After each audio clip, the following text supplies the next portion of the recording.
Mr. Neri, I'm back and I'm going to be talking about price elasticity of demand and the different graphs. Alright, price elasticity of demand is the responsiveness of the demand curve to change in a price. To figure this out, you put the percent change in quantity demanded over the percent change in price. For example, if the change of price is 40% over 20%, this would equal a price elasticity of 2. Let's talk about this graph right here.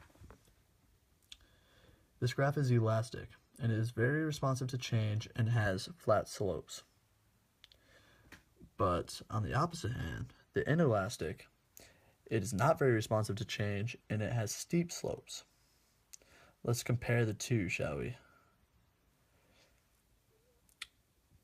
Elastic is more beneficial to decrease price. This is because buyers are more responsive and will buy more. Inelastic is beneficial to increase price because buyers will pay higher price for almost the same amount. Let's talk about cross elasticity. Cross elasticity is the measure of responsiveness of a good to a complement or substitute. Complements are goods that go together, or they're consumed together. Substitutes, on the other hand, replace one another. They're basically like a similar good. Cross elasticity of demand of a substitute is positive. When two goods are substitutes, like hot dogs and hamburgers, a rise in the price of hot dogs increases the demand for hamburgers. When two goods are complements, like hot dogs and hot dog buns, the cross price elasticity is negative. A rise in the price of hot dogs decreases the demand for hot dog buns. It causes a leftward shift of the demand curve for hot dog buns. Now let's talk about income elasticity of demand. Income elasticity of demand is the responsiveness of the demand curve for a change in income. Normal goods are described as an increase in the amount of consumed with increase in income. For example of a normal good, we could say pants are a normal good. As people buy more, they gain money. Inferior goods decrease in the amount consumed with a decrease in income. We could say Twizzlers could be an example of this. Let's talk about surplus. Surplus is a gain from the purchase or sale of good. Consumer surplus is the area between the demand curve and the price and the y-axis, or price paid or price willing to pay.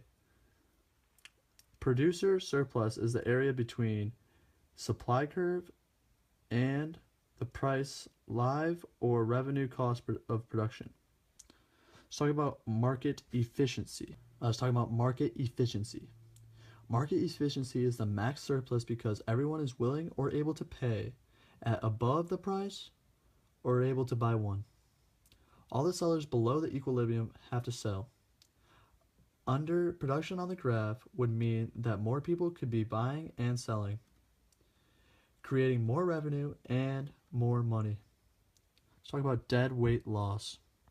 Dead weight loss is the surplus that is lost because of the decrease in efficiency product.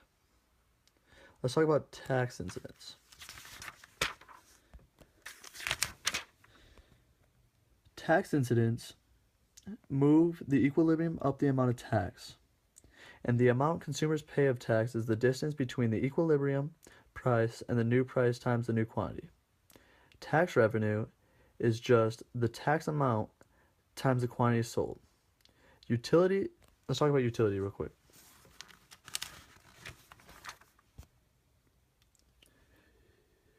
Total utility is the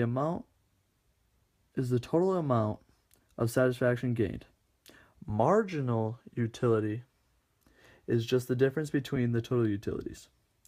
Total utility is the max when marginal utility is at 0. The consumer, when faced with a choice, should buy the product with more marginal utility because it will give them the most satisfaction. that is it from me. Peace out, Mr. Neri.